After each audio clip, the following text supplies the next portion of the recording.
Okay, story time. It's 2007 or so.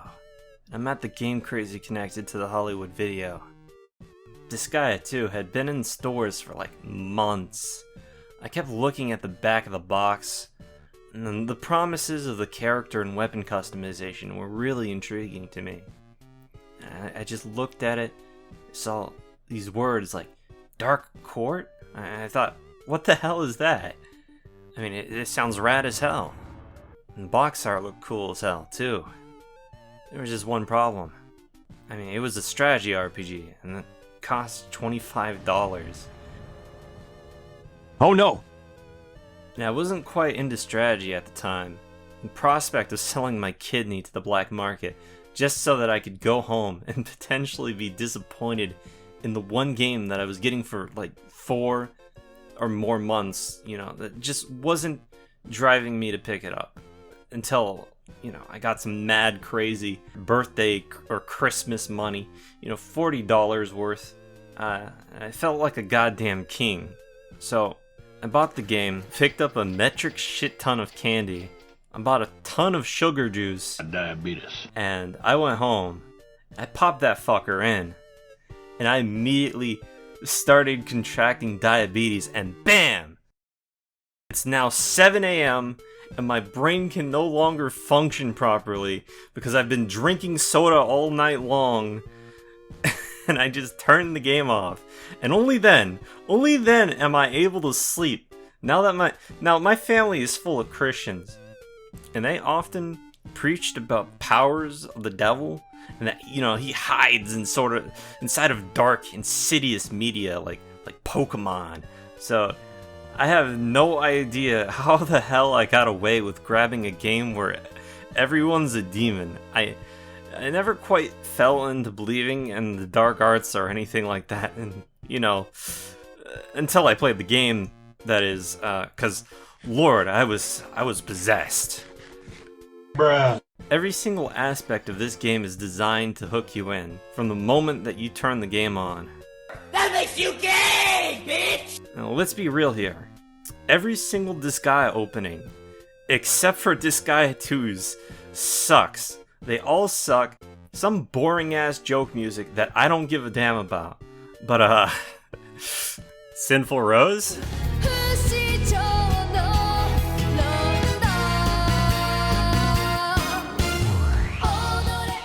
Sinful Rose is definitely the best opening, in my opinion. It's so good. It leaves such a lasting impression on the listener, and the visuals accompanying the song are just stellar. They're 10 out of 10. So after seeing the opening 5 times or so before actually booting the game up, I'm a little bit worried when I started the game up and I started to see anime cutouts everywhere. I was concerned that I wasn't going to actually see the characters interact. Luckily the game proved me wrong the moment the tutorial segment started. The way that the characters in this game interact is just masterful. Ouch! Critical hit! There was a lot of time put into timing, whether it be for comedy or action. They ask you how you are, and you just have to say that you're fine when you're not really fine. Comedy in this game makes me crack a grin, even though I've seen it all like 5 or more times. And when you hear the instrumental version of Sinful Rose, or you hear Etna Rock kick in, you know shit's about to go down. Limbs are about to be broken. My dick is about to be broken. Oh god, I'm coming! Ah! The whole game is like the best of a shonen anime, and that really flows into the gameplay as well. If you thought Dragon Ball Power Creep was dumb as hell, oh man, you poor naive soul. Disgaea as a setting is like a ticking time bomb. The gameplay mechanics are integrated into the story. I mean, a character is level 1000? What the hell am I looking at? Well, canonically, he's level 1000. Believe me when I tell you, though, that the gameplay takes the idea of multiple overlords with thousands of levels and just runs with it. Characters don't just do some wussy punching beta shit. You assert your dominance as the father figure of the household, and beat the absolute shit out of whatever's in your path. Here comes the stapler! God save you if you were ever caught by a spell in this game too, because the one true God descends from heaven above to beat your ass, as if to say that your existence is a mistake that needs to be corrected. God just doesn't live by the happy little accident philosophy here in Disgaea. As if that weren't enough to sell you on dedicating countless hours of your life to degeneracy, this game has even more up its sleeve. The artist, Takahito Harada, is God's gift to mankind. Every single line that this man draws is so masterful, and he's only gotten better over the years. Every design in Disgaea 2 is just so perfect. One moment, I'm spending 10 hours in the item world trying to get this damn pirate to show up, and the next, I'm about to beat my meat like it's all of life's suffering in physical form, and only by ending it can I achieve true freedom from the unending suffering that is living. I have crippling depression. Anyway, the design in general is peak Nippon Ichi software during the PS2 era. The newer games have cool designs too, but a lot of the worlds in Disgaea 5 looked like they belonged in a preschooler TV show. Every location in Disgaea 2 looks like an actual place, outside of the item world, which is like a massive time sink. And the music, dear God, the music. The music is great. A lot of it is energetic tracks. The item world theme is top notch, and Etna Rock is probably solely responsible to the various poor decisions that I've made in my life. So, what's next? Story. The story starts off with you accidentally summoning the guy that you're trying to kill's daughter. So you go out with her on a journey to kill her father. So maybe, just maybe, he'll stop being a piece of shit, and maybe stop turning your friends and family into demons. Pretty standard fare, yeah? But it's the execution that matters. Despite having such a simple story with initially simple characters, it's the comedy, the side plots, and the characters that bring the life to the story. These little chapter-in segments have so much life to them. It's 6 o'clock and time for the news. We'll start today off with some urgent news. 16 naked cowboys in the showers at Ram Ranch. What are the logistics of this? 16 cowboys? In the showers? And they're naked? What nonsense! We'll come back to this with our experts on the matter. Up next, Predators and You. How to deal with Discord moderators. Veldheim is my favorite Disgaea setting. It's such a grounded little place, and I'm so happy that the levels aren't some happy gumdrop land or some dumbass shit like that. They also have Axel, who really helps fix some of the issues Disgaea stories tend to have, where absolutely nothing happens in the middle section of the game. Yeah, they have this character that gets his own arc and development, which fills the space between you wanting to beat the strongest overlords in the universe and actually arriving there after being pranked into defeating obstacle number 38. God, I sure hope to see more of this Axel character, and I hope that absolutely nothing happens to ruin him as a character, haha. Somebody asked me if I'm autistic. I'm autistic as shit. But, all of this doesn't actually matter. Story, music, the godlike animations, all of this is secondary. Now, what if I told you I play this shit with animations off, and sometimes with the sound off? Now, I'm not even playing the story right now. I finished the story like 40 hours ago, and that was after deciding to do the story 90 hours into the game. Here in the rice fields, we have a second name for Disgaea too. Call it the grinding game. These sneaky little bastards reference this on the back of the box too. Character customization. Item customization.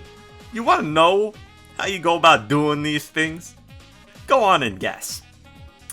Grinding. You grind. Now, if you're a normal human being with your dopamine receptors still intact, unlike me, you might be thinking, grinding? Gosh, I sure don't like the sound of that. And that's fine. These sneaky bastards were smart, because let me tell you, you can beat this game with basically no grinding. Having trouble? Go do the item world for a few minutes of floor skipping and never sweat it ever again. But if you're like me, you can't even review the level design because you booted the game up and hit level 1000 as soon as you could. Because, ever since Disgaea 1, the developers have been trying to bottleneck the player, desperately trying to get them to finish the story before they ascend into godhood and slam the final boss in the nuts. I have legitimate problems when it comes to playing this game. You see, I was really smart about it. I was going to review this game basically immediately after the Persona 3 review. I'd been playing the game casually since the Roboplan review, and all I had to do was record the story, which would take something like 8 hours tops. But this game is a siren song, it just keeps pulling me back in. Every time I thought, oh well, I'll just wrap the game up right here and review it. Haha, no, I would not. There'd just be this creeping thought coming up into my head like, oh, it'd be really cool to show off the real final boss. And now here I am, 140 hours in, and I am nowhere near where I need to be to take on the optional super bosses. It takes hours of dedication to do this, and even now, as I'm writing the script for this review, I know that sometime later today, I'm going to get this itch and I'm going to wake up from my comatose grind-induced state with my thief at max level so that I can deep dive into the level 39 item and grab the tier 40 item, the strongest weapon in the game, from the item god. And then the day after, I'm going to deep dive into this sucker and bring it up as high as I can so that I can punch God in the face. This game just does grinding right. I hate grinding in most games. It's so damn boring. Interrupt my fun every 10 seconds so that I can go into an encounter against my will and get 2 EXP out of the several thousand that I need to level up. Completely different here, as anytime you grind, it's something that you yourself make the active decision to do. No one is strapping your ass into the mines for free labor. In Disgaea 2, not only can you level, not only can your weapons level, but your proficiency in the weapon can level. Then you get skills for your weapon, and you can level up how good you are at that skill. On top of that, there's just so many other things to do in the game, like grabbing these little dudes that make your grinding even faster. Don't do it. I'm a virgin. I just love this game. I just love it so much. Ugh. However, even a game as good as Disgaea 2 has its flaws. For some sick, twisted reason, some developer out there thought it would be a great idea to make all of these monster types suck. Now, I could feel the pitchforks coming already, so let me explain myself. Disgaea 2, a game where you can grind to your heart's content. The human characters get weapon proficiency, which is a really nice way of saying, here's some cool as hell skills and a free percentage boost on the stats that you get based on how high this number is. Now, there's probably something out there that balances this out, and I just don't know about it, because I don't fucking use these guys. That doesn't matter. What matters is that I like to see big dick energy, alright? Big dick numbers. Okay, so I don't believe that it's fair to compare the later entries to this game, but I'm going to do it anyways. Disgaea 5 realized that, hey, it's kind of lame that monsters don't have any proficiency, and they just slap that shit on. But the issues that I have with monsters run a lot deeper with that, and I don't want to spend several minutes explaining why monsters suck fully, so let's just say that there's a lot to go by. I could go point by point, but I don't really want to be a negative Nancy. I want the next point to be positive. I want to make people want to play the game, you know? Getting into the land of carnage sucks. Now, I know that some poor souls out there have spent 20 hours trying to get the last pirate map that they need. Now, I'm not going to defend this shit. It sucks. It absolutely does. And both times for me, the last guys that I've ever needed have been the Jolly Pirates. And I had like this epiphany as I was playing through the game, recording footage. I was looking for these assholes, and I was thinking, gee, why don't I just look up better methods? And there were none. There were none. And then I looked again after a bit, and it started to click. Hey, haven't I done this before? And I had, down to the looking shit up multiple times part. So it's supposedly a rumor, and I'm just gonna set that shit to rest. This might be 100% confirmation bias, but after several hours on the PSP version and the PC version, you know, of diving into a weapon at the 21 to 40 floor range, you know, and looking for these assholes, I can tell you I found both of them in a legendary muscle item less than 10 minutes in on my first search, and 30 minutes my second time. Congratulations, you won. Wait, I was supposed to end this off on a positive note, right? Yeah, let's see, what else? Endings. This game has a lot of good endings. Now, I'm not gonna spoil them for you or anything. I really like the ending. It's cheesy, but it works. You know, a bit awkward though, you know, because certain characters just keep repeating certain phrases. But what I actually want to tell you is about something that's not even in the game. So it's no secret that Nippon Ichi Software America, which I'm now just gonna call NISA, right? NISA, they like to change things. Whether or not that's for the better, I don't know. However, I do know that this game has two bad endings. Now, in Disgaea 1, you had to accidentally play the game to get the bad ending, which isn't even really that bad. In Disgaea 2, you have to mercilessly beat your teammates for no good reason until the game says, okay, stop, you heartless monster, and you get the bad ending. Then, if you keep going, you take your allies and force them to watch. That's when the game picks you up by the throat and slams you. No, these guys at NISA cut out sounds from the worst ending that indicate that you're eating the corpses of your party members. Keep in mind that this is a lighthearted, comedic adventure to defeat a demon lord. Be gone, fuck! So that's gonna be a no on the positive note, right? Yeah.